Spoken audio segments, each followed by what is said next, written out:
Galera, ainda na unidade 3, tá? Hoje, em forças distribuídas, hoje vamos falar de momento de inércia. O que que é momento de inércia? Momento de inércia, também chamado de momento de segunda ordem, tá? É uma propriedade geométrica da seção transversal de um elemento estrutural. Pera aí, falou um monte de coisa nova aí que eu não estou entendendo. Momento de segunda ordem, momento de inércia, seção transversal. Bom, se eu pego um perfil, observe um perfil, né? Eu tenho um perfil metálico aqui numa estrutura, toda a estrutura metálica, depois vai vir a alvenaria, provavelmente, e aí eu faço um corte nesse perfil aqui. Quando eu fizer um corte nesse perfil, eu vou ver essa seção. Essa seção aí nós chamamos de seção transversal, é essa área toda dele aqui, tá? E o momento de inércia, ele calcula o quão difícil é eu girar essa seção, girar esse perfil em torno de um eixo X, por exemplo, ou em torno de um eixo Y. Então, o momento de inércia, o momento de segunda ordem de área, ele vai estar calculando o quão difícil é eu girar isso, qual a resistência desse material quando eu tento girar ele ou tento parar ele, parar o giro dele, né? Bom, para explicar melhor, vamos fazer um exemplo. Pegue uma régua em casa, um livro, algum, algum material que seja bem flexível, né? E que tenha espessura muito diferente da largura. Estou falando de espessura e largura, estou falando isso aqui, ó. A espessura dele muito diferente da largura. Vamos pegar a seção que tem a menor espessura, por exemplo, a menor espessura e botar ela em pé primeiro. Fazer desse jeito assim. Põe ela na horizontal, esse seu perfil, esse seu livro. E aí fixem um dos lados dele, fixem um dos lados, e no outro extremo vocês façam uma força. Ao fazer a força, o que vai acontecer com esse perfil? Ele vai tender a deformar.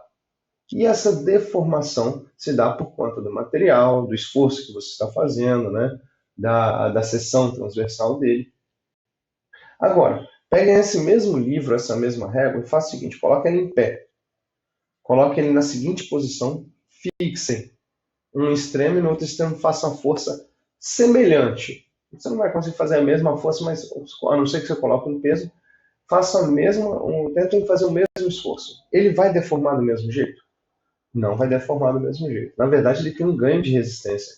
Mas espera aí, como é que houve um ganho de resistência? Por que isso? Houve ganho de material? A gente acrescentou algum material? Não. Mudança da seção continua tendo a espessura e a largura, né, da mesma forma. O material também mudou? Também não. Continua sendo livro, a régua de plástico, alumínio, o que for. O que mudou então? O que caracteriza esse ganho de resistência desse material? Eu apenas girei ele. E essa mudança de posição do perfil, mudança do arranjo, né, ele me garante essa resistência. Porque esse eixo, essa régua é muito mais difícil de girar nesse eixo, olhando ela aqui agora, né, nesse eixo horizontal do que no eixo vertical, quando ela estava deitada, né? É muito mais difícil girar ele no eixo vertical do que no eixo horizontal do que no eixo vertical. Só por curiosidade, uma seção de 2 milímetros, tá? Pegar uma régua de 2 milímetros de espessura e 36 milímetros de largura, a posição 2 é 324 vezes mais resistente do que a posição 1 que a gente está mostrando aí. Isso apenas modificando, girando o seu perfil. Então, essa é a importância do estudo de momento de inércia em estruturas, em cálculos estruturais. Porque com ela nós podemos ter um ganho absurdo de resistência do material, da minha estrutura, sem ter ganho de material, sem ter ganho de peso na minha estrutura, né? Então, a forma com que você vai dispor aquela viga, aquela coluna ou aquela peça de uma máquina na sua estrutura, ela vai influenciar significativamente na resistência mecânica daquela estrutura, tá? O momento de inércia de superfície está relacionado com a deformação e, consequentemente, com as tensões. Quanto mais um perfil, quanto mais você tenta deformar uma régua, né, maior a força que você está fazendo, maior a tensão nela. Então, quanto maior a deformação, maior a tensão também. E junto com as propriedades mecânicas do material, você consegue calcular, você consegue trabalhar elementos estruturais, tá? Definimos o momento de inércia pela seguinte fórmula: é o momento de segunda ordem da minha área. Bom, vamos lá. Vamos pegar um exemplo aqui. Calcule o momento de inércia desse perfil retangular, tá? Com altura H e base B. Observando aquela fórmula, né? Vou pegar uma seção pequenininha dy aí, tá? E aí eu vou estar trabalhando. Bom, como é que calcular a área dessa minha seção dy? A área vai ser x dessa seção aí que a gente está mostrando, né? A área vai ser x dy. Meu x varia? Se eu mudar o dy aqui, meu x vai variar? Não, meu x continua sendo b. Vamos substituir ele dentro dessa fórmula aqui de y ao quadrado, de dA ali, né? Então, eu vou chegar na seguinte função. Eu tenho na seguinte equação. Y ao quadrado mantém, e eu vou ter, ao invés do dA, né, eu vou ter x dy, que no caso é b dy. E observando em relação ao meu centroide, tá? Esse meu perfil, o y, ele pode variar h sobre 2 menos h sobre 2. Ele pode variar para cima e para baixo aí, h sobre 2 menos h sobre 2. Resolvendo a integral, nós vamos chegar que o momento de inércia em torno do eixo x desse perfil retangular é base vezes a altura ao cubo dividido por 12. Tá? E se eu fizer em relação a dx, né, em relação a x, eu vou achar o momento de inércia em y. E ele é a altura vezes base ao cubo dividido por 12. Tá? Por isso que quando a gente olha aquela régua, quando a gente coloca a altura, quando coloca a largura lá, né, a maior dimensão como a altura e faz ele girar ao longo do eixo x, eu tenho um ganho de resistência, eu tenho um ganho no momento de inércia.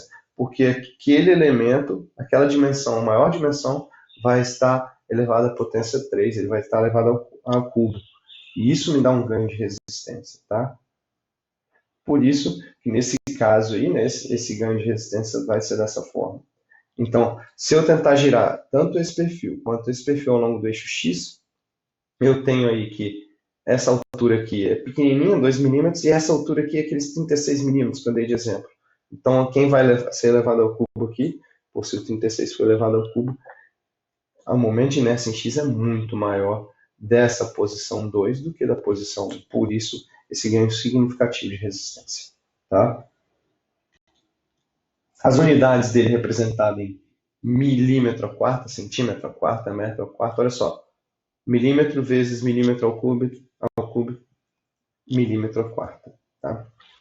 Vou ter um outro exemplo, semelhante ao de centroide lá que a gente fez agora. Né? Já sabemos onde está o centroide dessa figura, desse triângulo, um terço da base, um terço da altura, né, em relação a esse lado. Tá? Eu quero que calcule o momento de inércia desse perfil triangular. Bom, da mesma forma que o momento de inércia, esses perfis eles já eles já são tabelados, eles já foram calculados. Tá? Então eu tenho aí momento de inércia de um retângulo, igual a gente calculou agora, ó, base vezes altura ao cubo dividido por 12, tá? Ou altura vezes base ao cubo dividido por 12. E esse outro momento de inércia, a gente vai falar agora, é referente a um outro ponto. Ele tende a girar em torno desse eixo Y e desse eixo X, a gente vai falar agora. Tá? E aí tem vários outros perfis, outras figuras, com momento de inércia, respectivamente, cada um. Bom, mas quando trabalhamos com estruturas onde os perfis possuem seções transversais diferentes da tabela, né? Como é que a gente determina o momento de inércia? Igual aquele perfil I que a gente falou. Então, uma foto antiga aí, falam que é fake news, isso foi montagem, essa foto. Tá? E quando a gente vai calcular a seção transversal desse perfil, que é um perfil I, por exemplo, como é que a gente calcula ela? Em estruturas metálicas é muito comum nós termos vários tipos de perfis, né? Barra redonda, barra quadrada, perfil T, cantoneira, além dos perfis em I, perfil perfil W, perfil H e por aí vai. Perfil com reforço, tá? Existem também perfis com reforço, utilizado muito em construções, e dois exemplos ainda, Empire State e John Hancock Center, né? Como a gente calcula esses momentos de inércia?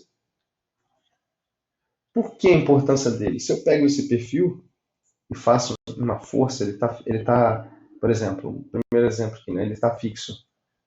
Ele está engastado nos dois extremos e eu faço o pinado, o que for, né? Eu faço um esforço no centro dele, ele tende a fletir. A gente vai ver isso em resistências materiais. Isso é, ele comprime essa seção e traciona essa seção. Ele gira em torno desse eixo aqui, ó. Ele gira em torno desse eixo. O momento de inércia é importante por conta disso. Se eu tiver muita deformação, eu vou ter maior atenção. Então, meu perfil pode falhar por compressão, por exemplo, por tração, por exemplo. Né? Então, o momento de inércia é importante isso daí. Só que esses perfis são perfis com geometrias mais complexas, não só aquele perfil quadrado, igual a gente viu, né? Ou retangular, ou triangular. Para isso, galera, não sei se vocês chegaram a estudar, mas o teorema dos eixos paralelos de área, ele fala o seguinte: como é que eu calculo, se eu tentar girar esse perfil, ao invés de eu tentar girar ele em torno do eixo X e do eixo Y, eu tentar girar em eixos paralelos a ele, só que em um outro ponto, sem ser no centroide, tentar girar ele ao longo desse eixo, eixos com distâncias conhecidas. Como é que a gente calcula? Esse cálculo é feito pela seguinte fórmula, tá? Onde eu vou ter o momento de inércia desse perfil em relação a esses novos eixos vai ser o momento de inércia em relação ao eixo da figura conhecida, do centroide dela, tá? Eu vou ter a distância do centroide da figura conhecida para o centroide que eu quero calcular aqui no extremo do eixo e a área da figura conhecida, vezes a área da figura conhecida. Então, para eu calcular esse momento de inércia em torno do eixo X desse novo eixo, eu vou precisar de ter o momento de inércia desse perfil retangular, que a gente já sabe, base vezes altura ao cubo dividido por 12, em torno do eixo X. Se eu quiser calcular mais, né, a distância y que eu tenho entre esses dois eixos, do centroide dele até o eixo que eu vou estar fazendo o giro, isso ao quadrado, vezes a área desse perfil. Tá? E da mesma forma para y. Beleza? E assim, galera, o cálculo de momento de inércia de geometrias compostas é semelhante, só que eu vou fazer a somatória desses meus perfis. Tá? Onde, né, eu vou ter o momento de inércia da minha figura toda composta vai ser igual ao momento de inércia, a somatória de cada figurinha, o momento de inércia em relação ao eixo X da figura conhecida, mais a distância entre o centroide da figura conhecida e o centroide da figura composta, vezes a área dessa figura conhecida. Tá? Então, essa é a fórmula do momento de inércia para áreas compostas. E a gente vai fazer alguns exercícios para a gente praticar isso. Primeiro exercício aí, ó, um perfil I simples, ele tem aba de 15 centímetros, aba de 15 centímetros, alma de 15 centímetros de altura também, só que as espessuras são diferentes. A espessura de 2 centímetros das abas e espessura de 3 centímetros da alma. E ela está exatamente no centro. A alma está exatamente no centro da aba. Vamos começar com esse exercício e vamos fazer outros com níveis um pouco mais, aumentando o nível de dificuldade do exercício, que ainda continua muito simples, galera. E por último, um exercício aí referente a esses esforços, se vocês vão ver em resistências materiais ainda. Tá? Se eu tenho se um dos cálculos, uma das formas que a gente usa em resistências materiais é tensão máxima, é o momento de flexão que é gerado naquela seção, vezes a distância que eu tenho da linha neutra até do meu centroide até os extremos, dividido pelo momento de inércia, aonde que eu vou ter a menor, né? Aonde que eu vou ter a menor tensão máxima? Para qual desses dois perfis? Se eu precisar de fazer reforço em um perfil, é melhor colocar uma chapa dessa na alma ou duas na aba. O que vai fazer diferença? O quanto que eu vou ter desse ganho de momento de inércia? Tá? Bons estudos e qualquer dúvida estou à disposição.